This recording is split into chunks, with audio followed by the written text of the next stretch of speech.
A prominent Democratic donor arrested and charged with running a drug den after 3 men reportedly overdosed in his Hollywood home. The most recent victim survived, but 2 other men have died in Ed Buck's home in the last 2 years. Fox News Chief breaking news correspondent Trace Gallagher in our West Coast newsroom with the whole story. Trace. And Laura, prosecutors call Ed Buck a violent sexual predator who preys on men struggling with addiction and homelessness, luring them into his home with the promise of drugs, money, and shelter, and adding that the full scope of his malicious behavior is still unknown. In this latest case, Buck is accused of injecting a 37-year-old man with, quote, dangerously large doses of methamphetamine on September 11th, then refusing to help when the man believed he was overdosing. He survived, but others have not been as lucky. In the past few years, 2 other men have been found dead in Buck's West Hollywood apartment. 26-year-old Jamel Moore, 55-year-old Timothy Dean, both overdosed on methamphetamine. At the time, there wasn't enough evidence to charge Buck, even though Jamel Moore wrote in his journal at the time, quote, I've become addicted to drugs, and the worst one at that. Ed Buck is the one to thank. He gave me my first injection of crystal meth. It was very painful, but after all the troubles, I became addicted.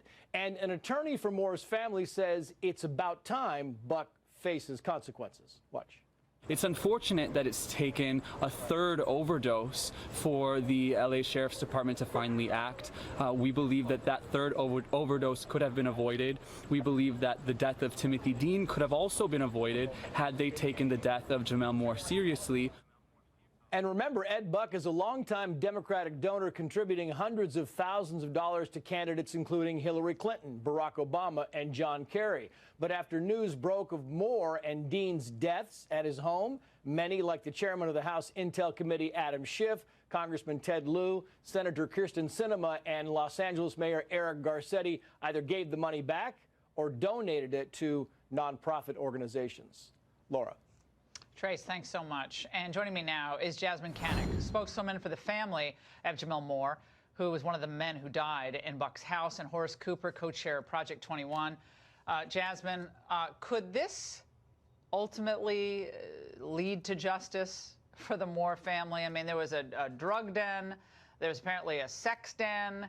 It was known to pretty much everybody what was going on there, and yet it took this to bring this finally charges to this man. Yeah, so I've been covering this and working on this for the past 2 years and 53 days. And so this is the biggest movement we've seen from law enforcement and the prosecutors. So yeah, we do think it can eventually lead to justice for the Moore and the Dean families. That's what we're hoping for. We're hoping that the charges are going to be amended, and at some point we're going to see manslaughter, murder, negligent homicide, something more serious that will put Ed Buck away in prison for a substantial amount of time. Well, reportedly, Horace, he lured these young men, most of them younger men, to his home.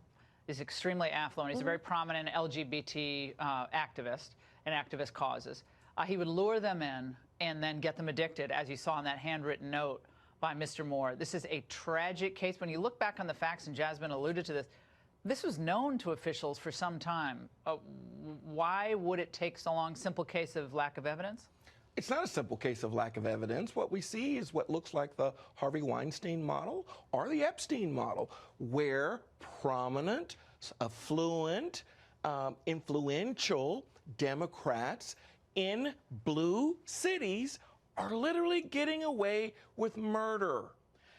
We don't need 3 of these instances. 1 of these, you just change the scenario just slightly and put the name of any publicly known Republican and have this kind of incident happen once. And I assure you, they don't stop until they have the guy in handcuffs. Yeah, well, it's enough, Jasmyne, to return donations. I mean, he gave to very prominent Democrats down the line and was a very well-known person in the community, yet he still managed to go out and about, have fundraisers, be involved in activist causes, even after these initial stories, popped out.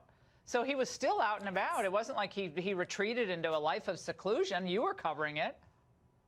Yes. So first of all, he acted with impunity. He didn't care. Secondly, I think this is less about him being a Democrat, although that is an issue, and more about the race of the victims. And thirdly, look, at the end of the day, the life expectancy of black gay men in LA County has substantially increased with him being arrested, and that is very important because he preyed on black gay men. Okay, I know he's a Democrat. I get that, but that's very important. And gay. Black, but I want to push back on your statement. I want to push back on your statement. In the bluest city in America, they don't care about other black men who are being exploited. If they don't care there isn't any hope anywhere. Here's the much more likely story, that this man's influence allowed him to act with impunity. If he didn't have money, I agree with that. I agree with all of that. But I'm not going to sit up here. Yeah. I agree with that, but again, I'm not going to sit here and ignore the fact that the victims were black. And so when you talk about Harvey Weinstein, you talk about Jeffrey Epstein, the USC gynecologist, the difference is those victims were white. And had 2 white gay men died in Ed Buck's apartment, we would not be waiting 2 years for justice. We waited way too long for Jeffrey Epstein, way too long for Harvey Weinstein. Decades. It's not true. It is not true to say that this issue turns on race. What this issue is turning on, what we need to watch is, are we allowing people right in our midst to use their wealth and influence to literally get away with murder? Jasmine. Yeah, well, that's my truth.